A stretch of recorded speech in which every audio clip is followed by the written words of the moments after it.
bottom engine case. All of these cases are being sent away, busted and wet bead blasted and clean. Got some more over here on the floor. So there's the top engine case. I've already put the starter motor drive gear back in. That's how it's supposed to go there. They're the old main bearings that we're just using to plastic gauge and check the crank sizes. I found that these are really worn, as you can tell in the pictures. I've ordered new brown coloured main bearings. They haven't turned up yet. They did a pretty good job of the sand while bead blasting.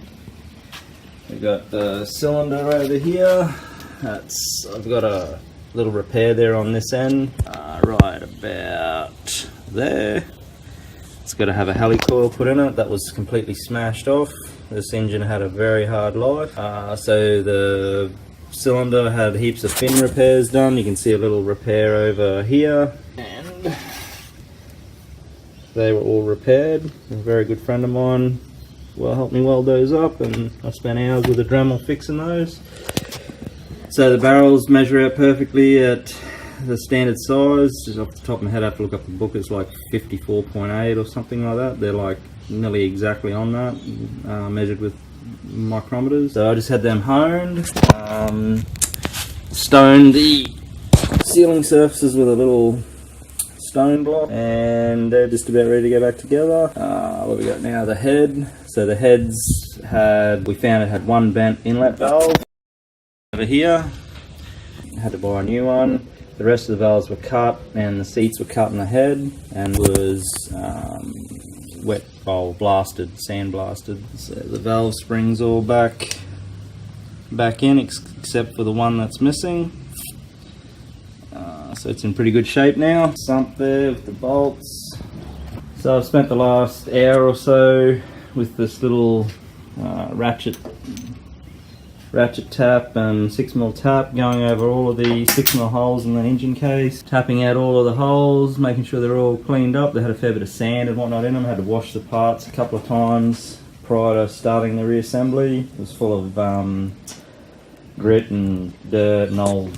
They'd used Loctite on everything on this motor. It was a pain in the what we put back together in the bottom case is this black, like a guide of some description. We use blue Loctite to put that screw in. We've also put this bottom oil channel in down here, again using blue Loctite. These are the old bearings, of course, so we're not going to reuse. I'm just waiting on the new ones. I put this bearing in down here, brand new. And last but not least, what I have done is reassemble the Kickstarter mechanism. So guys, I just did a whole video showing you how to put that together and didn't have it recording. That is just winner chicken dinner right there. So Kickstarter shaft for a CB550, how to reassemble it. You'll end up with these parts.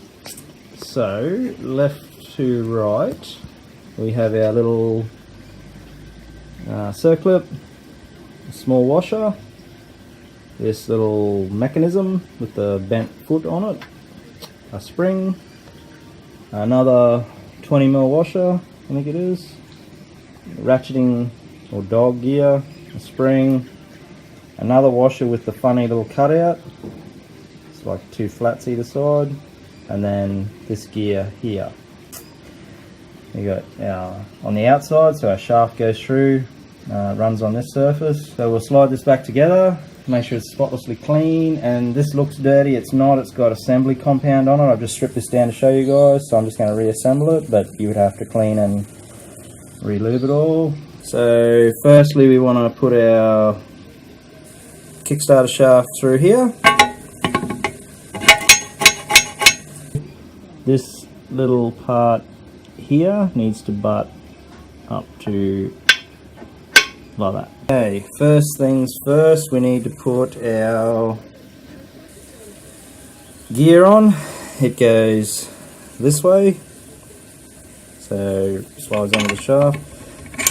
So our gear's on. Next step is this little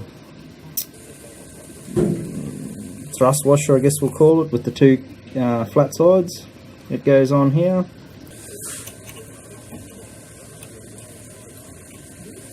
line the cutouts up, and that pushes into there like so. And then we have our larger spring, which is this guy. He goes on. We have our little mating half to this gear, dog collar, I don't even know what you call it, but it goes on. It's got flats cut in it as well.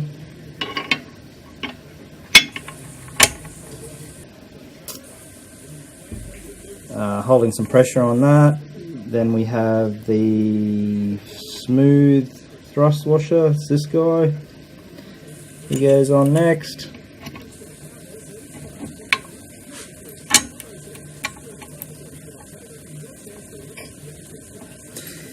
Then our small spring.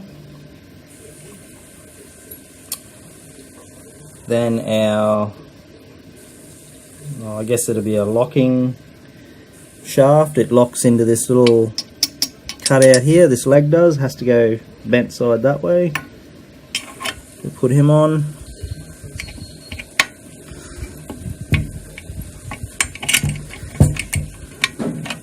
There we go. Then we got our small washer and the fun part. Wish I had an extra pair of hands right about now.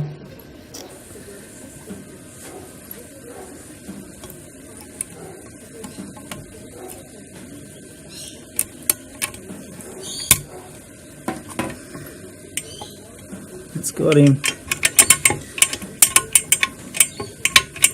Okay, that's that side done. There we go.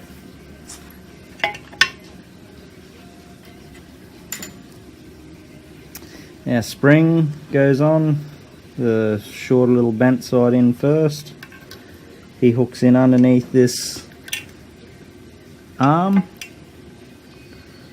Then we use a pair of pliers of some description to bend this guy around, and this is a bit of fun.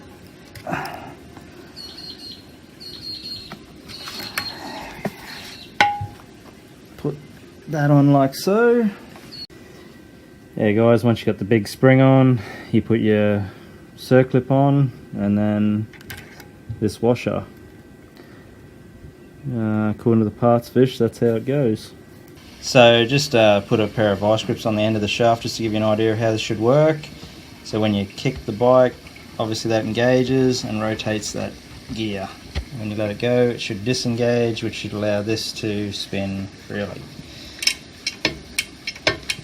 The lump on this gear definitely goes down. It's to, when you let the pressure off, it hits this shaft here and pushes this back. So yeah, just for completeness, that's how it works. Yeah, I forgot to say there is also a online manual I purchased on a CD, but that's pretty much how it shows it, how it goes back together, if that helps anyone. Alright. So what I'm going to make this video on today is assembling the shift forks and shift drum back into the upper engine case. So I'll set you guys up over here and we'll go ahead with it. So first thing you'll have to do is install this oil seal for the end of the shift drum, the end of this guy. Clean up your parts. Use some assembly lube on them, and yeah, let's put it together. So once you got your oil seal in, you need to slip your shift drum in with your center shift fork, this big guy. Shift drum and the center fork. Slide this guy in here. Slip this guy on.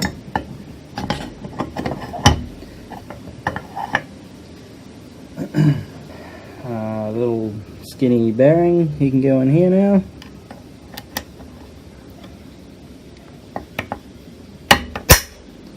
We can then put the little, I think they call them a knock pin, this guy. He goes down and I'll lift you guys up for a look. He goes down into that hole there and should line up with one of your center groove and your shift drum.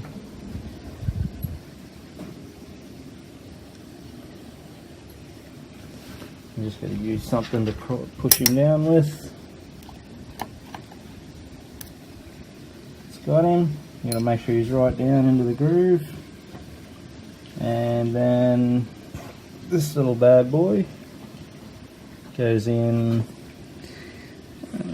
that way from this side, ends up clicking in around like that. And I'll just do that, I'll put you down for that. There we go.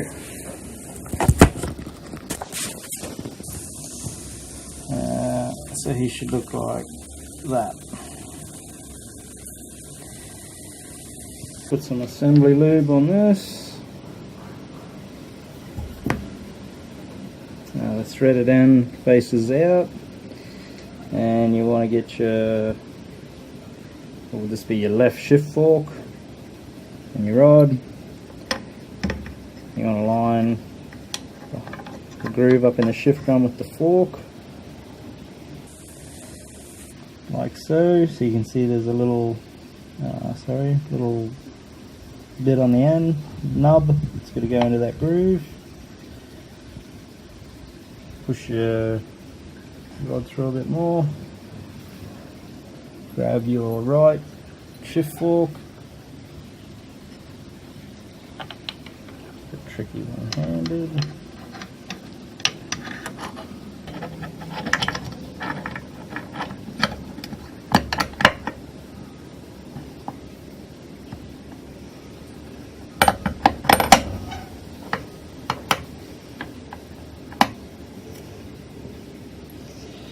And you should end up with something that looks like that, with the other little nub in that slot there. Okay, we can then put on our little bearing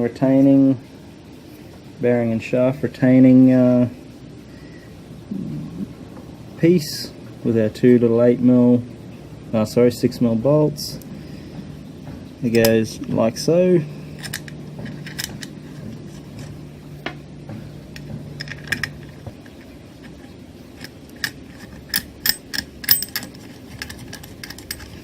It holds the bearing in, and also the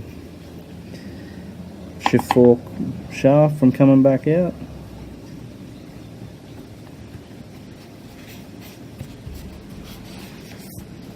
Yeah, so guys, I just looked it up. These two bolts here they only have the standard parts torque spec. So 6mm hex bolt should be 5.8 to 8.7 foot-pounds. So we're just going to run with 7 foot-pounds. Sounds good.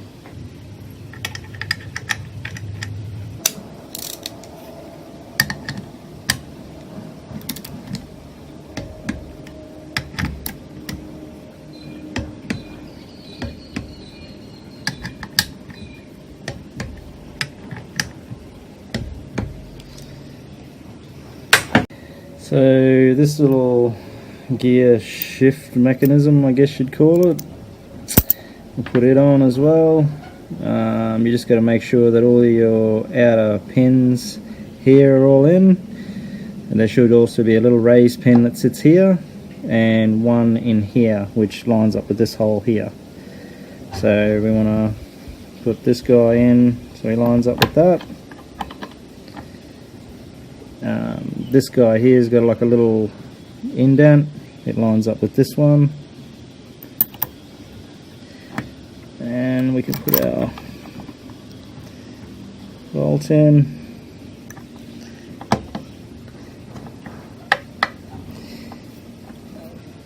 7 foot-pound again, apparently. There's no standard spec, it's just the generic 6mm bolt tension.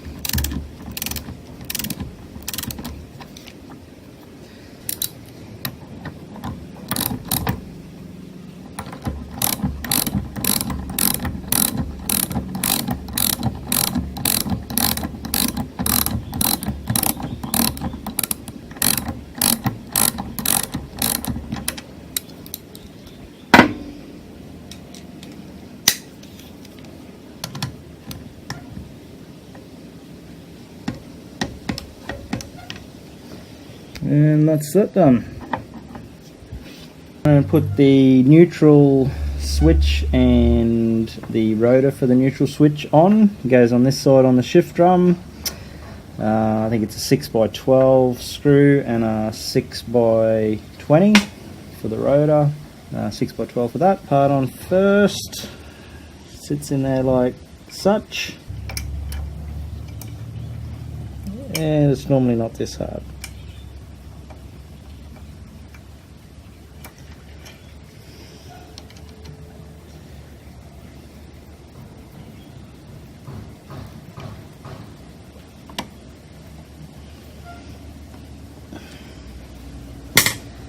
And the rotor goes on here, and it should rub against this little tab. Mine was bent all the way in and it's worn off on the end, but I managed to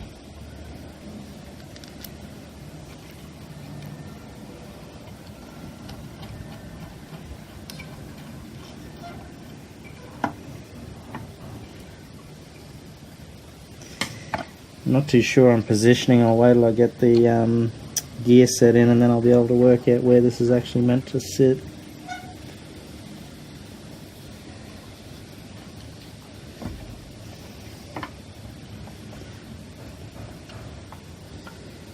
Something like that. Alright, now we can put the gears in position and we'll go from there. So we've got our shift forks in now. I want to assemble the transmission. So this is the upper case half upside down on the bench. Their shift forks in. First thing you want to do is there's a little, they call them a knock pin in this side bearing race. Put him in. And there's another one here, and he goes in here. Like that. And then you've got your two little bearing guides, I guess. They go in here to align your bearings to your cases. Bigger one and a smaller one. Bigger one goes in here.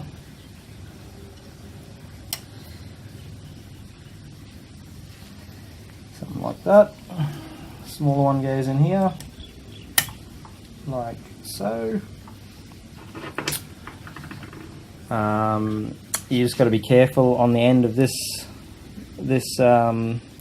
shaft here. There's a little oil pump on the end, a toroidal oil pump on the end. It's got needle rollers in it. You don't want to drop those out. It aligns on a little, let's take it off for a look. Looks like that. It's got assembly compound in it, but that hole lines up with, there's a little pin on the end of here. Just turn that around so you can see. On there, so you want to make sure that's all in the right position. Like so. And also we've got our oil seal that we've lubricated with a bit of O-ring lubricant. You want to put it over here, like so. And we're going to put the front shaft in first.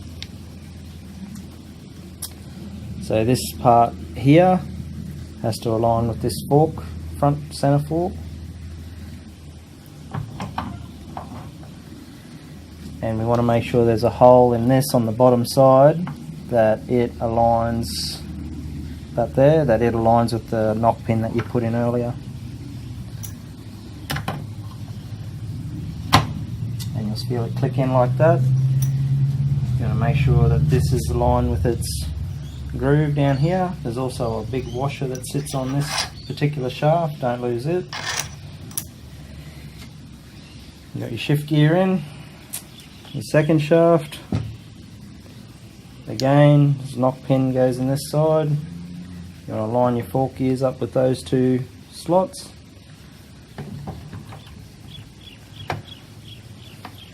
There we go, it just clipped in then. So if you can spin these shafts like this, it means you're actually in neutral. This little dog can slide across here by twisting the shift drum down, which would be that way. That'll actually be first gear. Go the other way, that's second, third,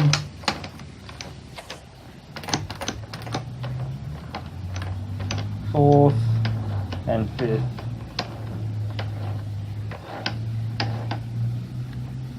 So we're just going to go all the way back down into neutral.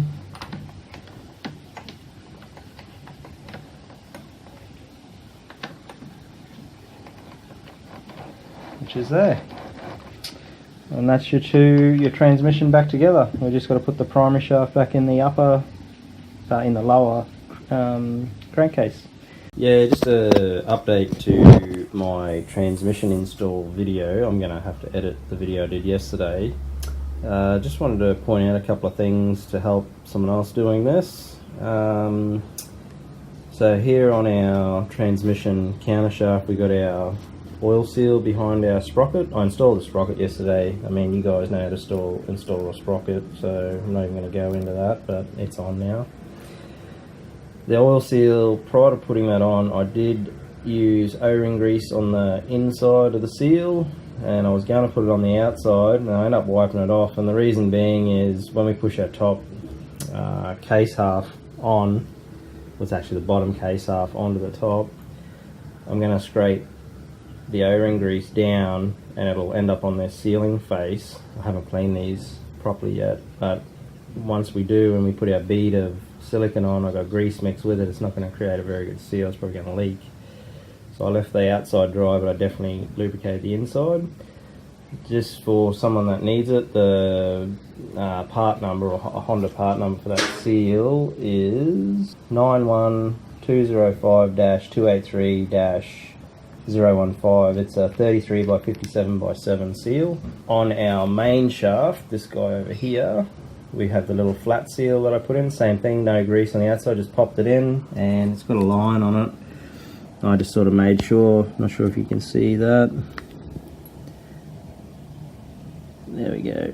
I just made sure that that line roughly lined up with the line on the case halves, and that's part number 91207-374-000. It's a 34 by 8 flat seal. Another thing, I'm waiting on, as I discussed, main bearings, so I can't put the crankshaft back into the case yet. Sorry, I'll go out. How I'm installing these case halves together is I'm going to stick my main bearings in. I'm going to put the case half back on, crush it down with some plastic gauge on the new bearings and double check that the clearances are right. Then I'm going to stick my cam chain on the crankshaft, my primary chain on the crankshaft. I'm going to fit my primary drum, which is this little bad boy.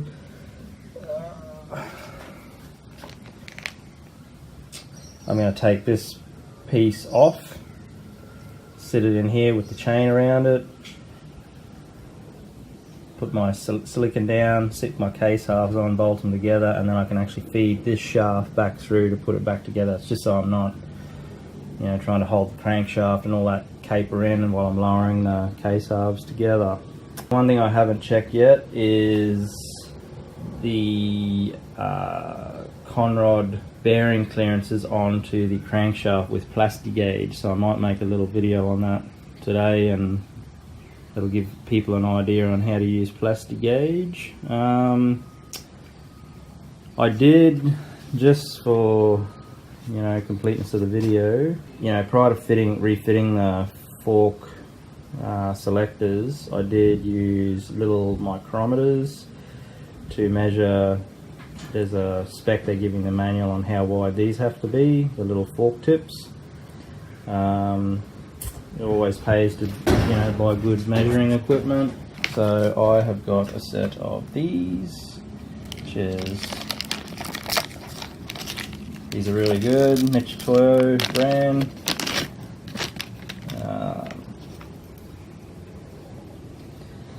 You know, they got the scale on them, which makes it pretty easy to measure what you want to use, what size you need.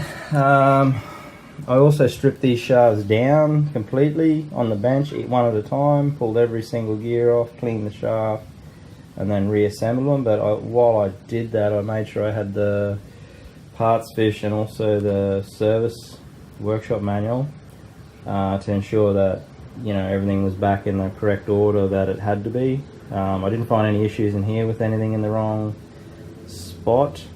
I think it was the counter shaft. The drawing's a bit hard to follow, but I worked it out in the end. I'll stop this video and I'll start another one when I'm doing some plastic gauging on the connecting rod halves on back on the crankshaft.